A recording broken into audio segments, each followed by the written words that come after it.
Hola, buenos días, buenas tardes, buenas noches. Les damos la bienvenida a la segunda parte de nuestra sesión de la unidad número 2. Estamos en la unidad número 2. Ah, no, es cierto, ya estamos en la 3. Perdónme. En la unidad número 3 de nuestra asignatura de epistemología e investigación en psicología. Reciente acabamos de ver a Kant.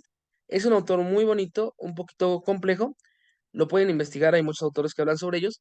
Y les comentaba que posturas psicológicas, como por ejemplo ya el estructuralismo o también la postura cognitivista de Jean Piaget, tienen fuertes vínculos en la teoría de Kant. También autores como Kohlberg, el cual desarrolla un proceso mental sobre la percepción moral de las personas, también tiene una fuente kantiana. Entonces, para que lo puedan ir checando. Después vamos a ir con un autor que es muy, muy bueno, pero también es un poco complejo. Y por un poco complejo me refiero a muy complejo, es de los más complejos que hay, que se llama Hegel. Hegel fue discípulo de Kant de forma indirecta, pero él tiene un concepto llamado dialéctica, el cual lo vamos a vincular con la psicología. Bien, para Hegel el conocimiento no es estático. El conocimiento siempre se encuentra en movimiento. Yo cuando aprendo, por ejemplo, lo que es una manzana, no es que ese concepto ya quede ahí para siempre, sino que cada vez que veo una manzana, ese conocimiento se modifica, va incrementando o va cambiando. Cada nuevo conocimiento que tengo sobre algo me va abriendo nuevas posibilidades. Mientras más estudian psicología, más la van comprendiendo. Mientras más terapias o consultas tienen con sus pacientes, mejores psicólogos se van haciendo. Entonces Hegel va a decir que el conocimiento no es estático, sino que se va construyendo por medio del tiempo. A esto lo llama el proceso dialéctico. Así como a Platón tenía la dialéctica, a Hegel también, y él lo va a conceptualizar muy padre. Va a decir que tenemos una tesis, que es la que afirma algo, una antítesis, que es negar la afirmación, y una síntesis, en la cual la tesis y la síntesis se superan. Por ejemplo, hoy es de noche, ya yo me podré decir, pero al rato va a ser de día. Es lo contrario, ¿no? Noche, día. Síntesis, hay momentos en los que es de día y posteriormente es de noche. El día se compone de momentos de día y de noche, de oscuridad y de luz. Es un pensamiento sintético, dialéctico, perdón. Como ustedes, cuando llegan a la terapia, puede llegar su paciente y decirles, mira, yo pienso esto, yo creo esto, yo siento esto. Y ustedes, por medio del diálogo, le van a presentar otras perspectivas para que vaya ampliando su noción y el conocimiento que tenían de sí mismos vaya aumentando, vaya cambiando. Esta es la dialéctica. Tesis, antítesis y síntesis. Sin embargo, esto no se queda aquí. Hegel es un monstruo porque hace una construcción de toda la realidad. Vamos a ver. Hegel dice que lo que existe en última instancia en el universo es el ser. Todo existe. Vean cualquier cosa a su alrededor, tiene ser. La mesa existe, la computadora existe, el celular existe, todo tiene ser, todo tiene ser. Y él dice, lo que se le opone al ser es el no ser.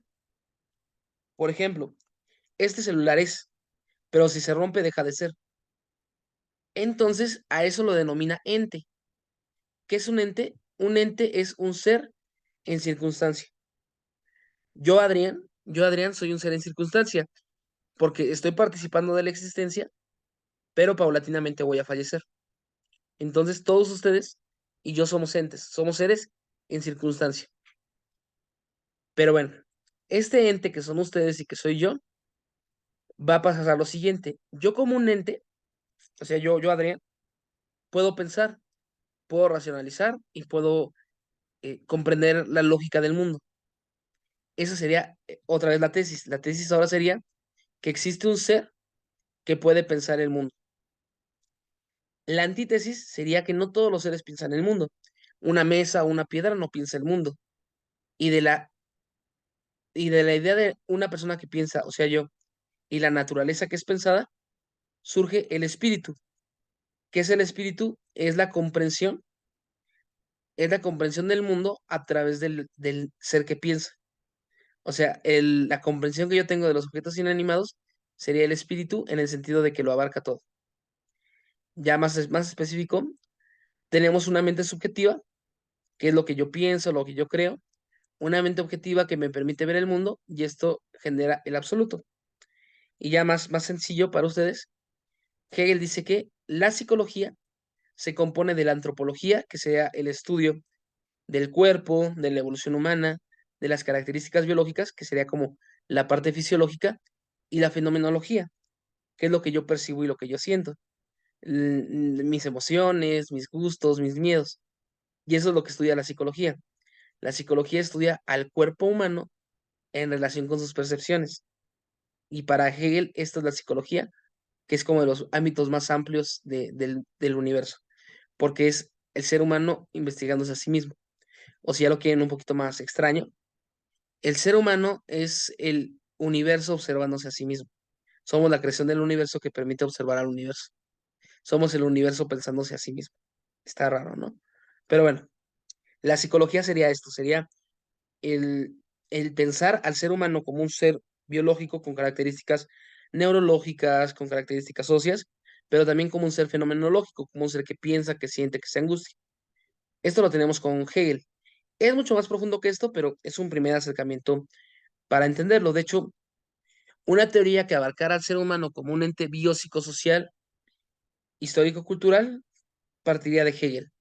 O la teoría Gestalt, esto de las partes y que hay que ir uniendo y ver la totalidad, tiene fuertes vínculos con Hegel. Bueno, después de Hegel tenemos a Marx. A Marx quizás lo llegaron a ver en la preparatoria porque es muy famoso en las prepas. Marx es hegeliano, toma la teoría de la dialéctica que acabamos de ver, pero lo cambia. Ya no se va a preocupar tanto por el lado mental como lo hacía Hegel, sino que lo vuelve a mandar al lado material. Deja de ser idealista y se vuelve materialista. Y lo que dice Marx es que en el mundo existen dos elementos, la estructura y la superestructura, donde la estructura sostiene a la superestructura. ¿Qué es esto de la estructura y la superestructura? La estructura la componen dos cosas, las relaciones de producción y los modos de producción. Sé que es como recordar la historia que ya han revisado ustedes en la prepa y todo esto, pero vamos a avanzar. Una relación de producción es como las personas se juntan para hacer cosas. En el esclavismo, por ejemplo, tenemos la relación de producción entre amo y esclavo. Mientras que en el feudalismo teníamos la relación entre el siervo y el señor feudal. En la actualidad, ¿cuáles serían la relación de producción? ¿Cuáles serían las dos clases sociales que están como en pugna o en discordia? Piénsenlo.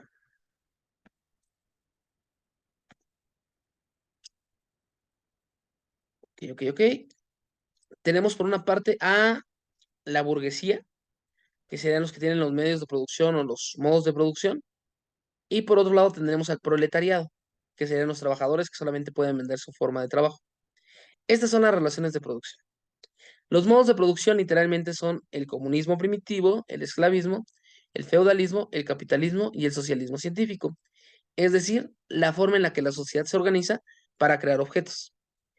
En el esclavismo, la gente se junta y dice, para generar objetos hay que tener esclavos. Y ya, tenemos la relación de producción amo y esclavo. ¿Qué tiene que ver esto con psicología? La superestructura se compone por productos culturales. ¿Qué es un producto cultural? Cualquier cosa que crea el hombre, como puede ser la filosofía, la historia, la religión, la política, la ciencia e inclusive la psicología.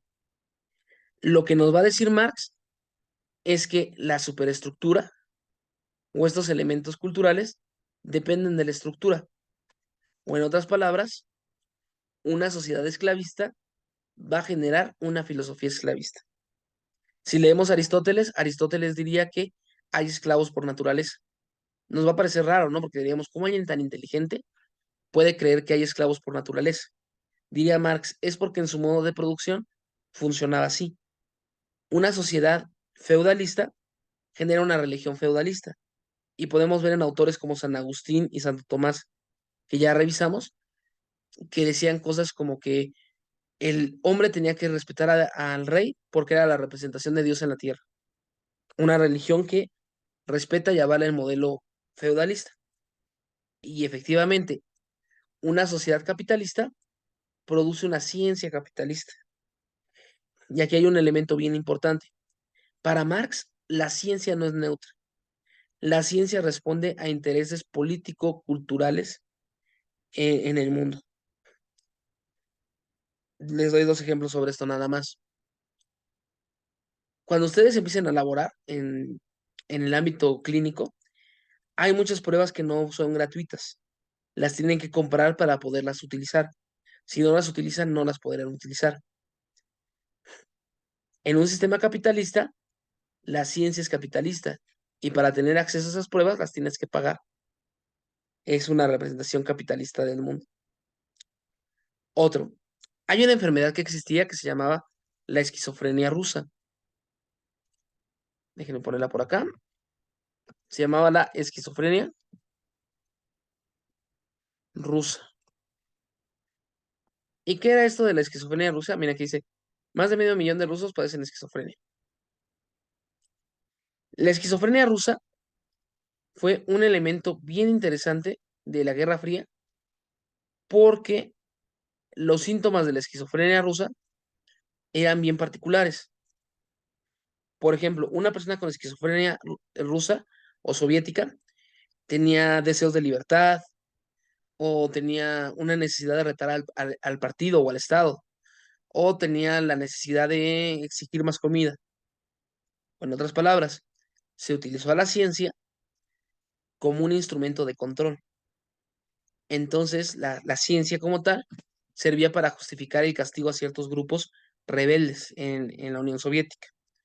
De igual forma que durante gran parte del tiempo en el mundo occidental, la ciencia sirvió, por ejemplo, para discriminar a personas homosexuales diciendo que tenían alguna enfermedad mental o alguna otra persona que tuviera alguna cosa que fuera disonante, se le consideraba como un enfermo mental. Y al ser un enfermo mental, se le da un trato diferenciado. No tiene los mismos derechos, no tiene las mismas obligaciones y privilegios. Hasta lo podemos ver en el derecho, ¿no?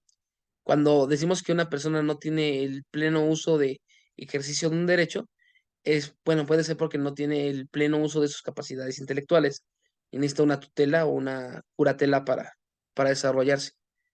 Si logramos hacer que una persona sea clínicamente diagnosticada como enfermo mental, le podemos quitar esto. Y eso es un problema histórico muy grande. En conclusión, Marx va a decir que la ciencia existe, pero existe en un sistema político determinado, que lo va como perfilar. En el caso de nosotros tenemos una ciencia capitalista y no hay que olvidarlo nunca. ¿Qué autores manejarían algo parecido o algo similar? Algunos autores radicales que señalan que la psicología es una construcción social, pero también autores como Vygotsky.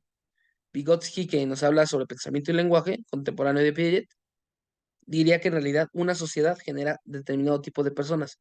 Entonces hay que preocuparnos por la sociedad. O también, si ustedes consideran que, por ejemplo, en psicología social, que no solamente basta atender a la persona, sino cambiar el entorno que lo rodea, estarían teniendo rasgos de marxismo en sus propuestas. Bien. No sé si tengan dudas o preguntas sobre este, este Marx. ¿Dudas, preguntas? Ok.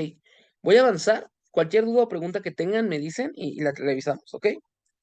El último autor que vamos a ver ahorita se llama Augusto Comte. Augusto Comte, o Comte, fue un filósofo y sociólogo francés que crea la idea del positivismo. Bueno, no la crea como tal, la crea un autor llamado Saint-Simon, que era como su maestro, pero Augusto Comte, que podemos ver en esta foto, la va a promover mucho. Ocurre durante la Revolución Francesa, ya cuando estaba avanzada, y es como un movimiento reaccionario en contra de la Revolución Francesa. Augusto Comte señala que hay estadios de desarrollo. o fases de desarrollo del pensamiento humano. En concreto tenemos tres. Por una parte tenemos el pensamiento teológico, en el cual creamos dioses o creamos leyendas para entender la realidad. El estado metafísico, en el que ya juntamos estas creencias en un único dios o en un único principio, como el motor móvil de Aristóteles o algo así. Y también tenemos el estado científico positivo, en el cual ya solamente me voy a basar en pruebas y en experiencias para poder determinar lo que es correcto o verdadero. En este mismo sentido, una persona que tuviera un pensamiento teológico o mitológico sería menos avanzada que un científico. Eso lo podemos ver todavía en la actualidad. Esta creencia de que porque una persona sea un chamán y el otro sea un médico, le vamos a dar más peso al médico. ¿Por qué? Porque tiene pruebas, tiene evidencias, tiene estudios, y el chamán no. Y tenemos que pasar por estos tres niveles, toda sociedad pasa por ellos. El objetivo es llegar al estado científico, en el que nos encontramos ahorita casi todos los países. En el estado científico solamente nos vamos a basar en pruebas lógicas y pruebas empíricas. Cualquier cosa que no sea una prueba lógica o empírica directamente queda anulada. La mayor parte de la ciencia del siglo XX empezó siendo positivista, en el que lo único que vale sería la experiencia y la lógica. La medicina basada en experiencia, por ejemplo, en evidencia, perdón, la medicina basada en evidencia tendría un rol meramente positivista. Y ahorita que analicemos el pueblo, podemos ver cómo hay un rasgo de positivismo en el cual como que discriminamos o decimos que las creencias religiosas están mal en favor de las creencias científicas. Ok, ¿dudas o preguntas hasta aquí? Piénsenlo, piénsenlo, piénsenlo.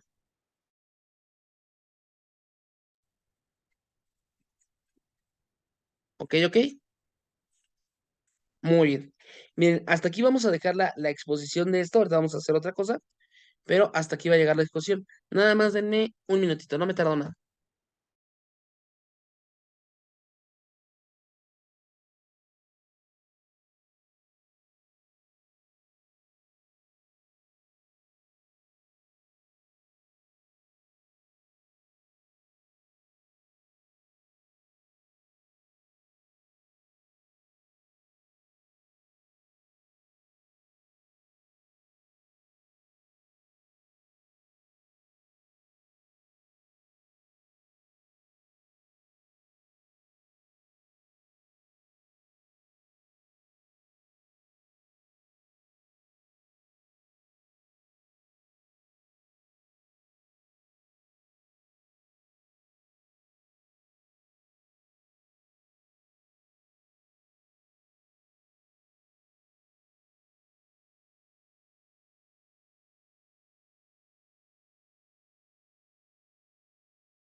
Ya, perdón, perdón.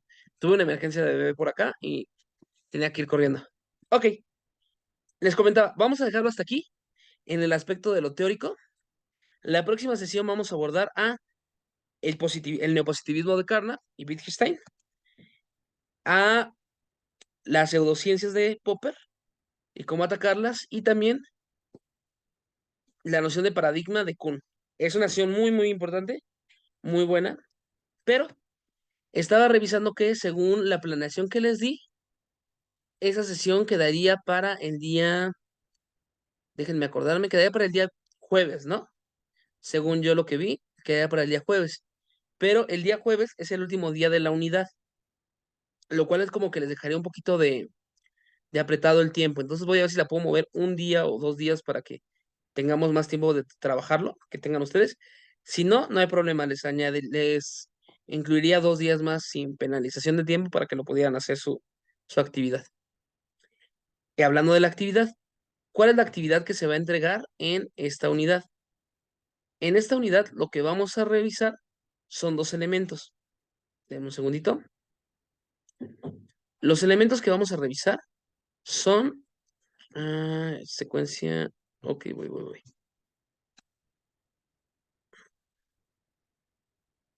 Ya voy, ¿eh? Ay, mejor lo vuelvo a abrir desde el principio, perdón.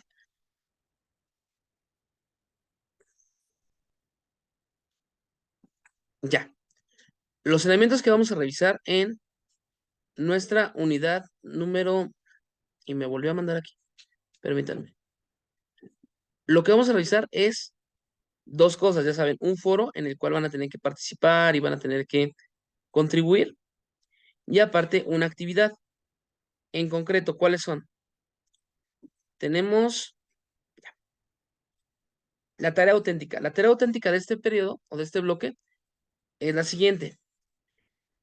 Van a hacer una, aquí está, van a revisar el contenido de la unidad, van a recuperar estos autores, Hegel, Marx, Comte, Wittgenstein, todos los que hemos visto, y van a elegir dos autores, los que ustedes prefieran.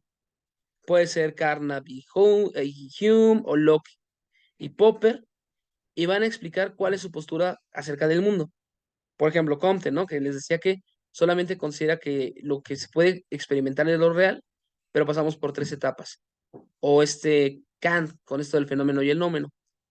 Van a escribir el nombre del autor y van a explicar el tipo de conocimiento que hay para este autor y cómo podría abordar el problema.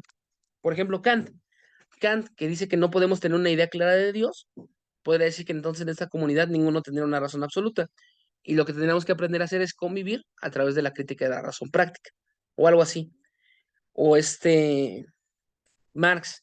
Marx se diría que es un proceso histórico y que tenemos que revisar las condiciones, bla, bla, bla. Por ahí lo vamos analizando. Van a escribir el nombre del autor, van a escribir su reflexión y van a incluir una portada con los datos de presentación, bla, bla, bla, y terminamos.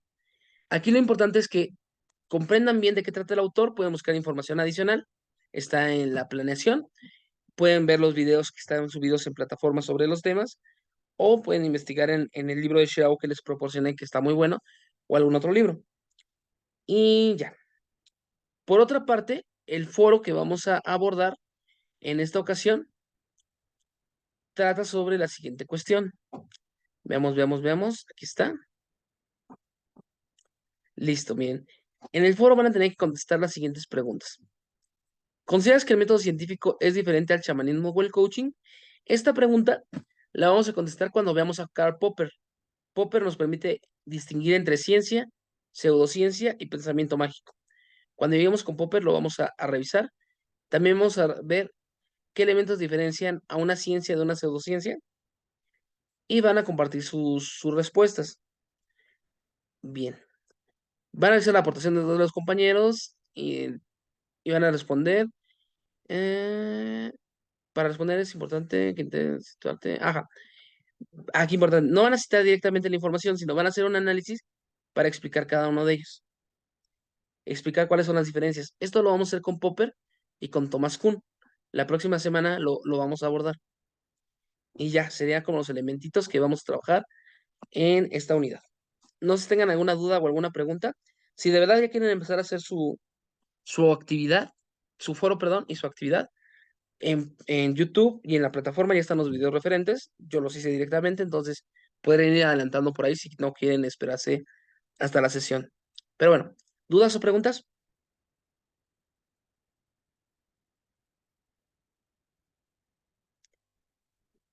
Ok, si no hay dudas o preguntas, entonces terminaríamos aquí la sesión. Les agradezco mucho su tiempo y la dedicación que están poniendo. ¿Qué haríamos ahorita? Voy a dejar de grabar, voy a cerrar sesión y la voy a volver a abrir. La voy a volver a abrir para tutoría. O sea, para revisar algunas dudas o alguna pregunta particular que tengan, lo vamos a hacer ahí en tutoría.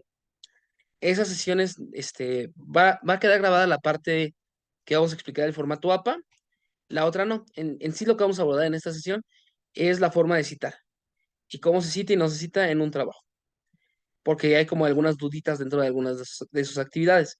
Si tú piensas que no tienes problemas en citación y no tienes preguntas, hasta aquí estaría muy bien, te agradezco tu asistencia. Si piensas que tienes alguna duda o quieres ver cómo estamos citando en formato APA y si lo estamos haciendo bien, entran a la sesión. Y muy bien. Si lo estás viendo a la distancia, te lo agradezco. Ten buen día, buena tarde, buena noche. Dejo de grabar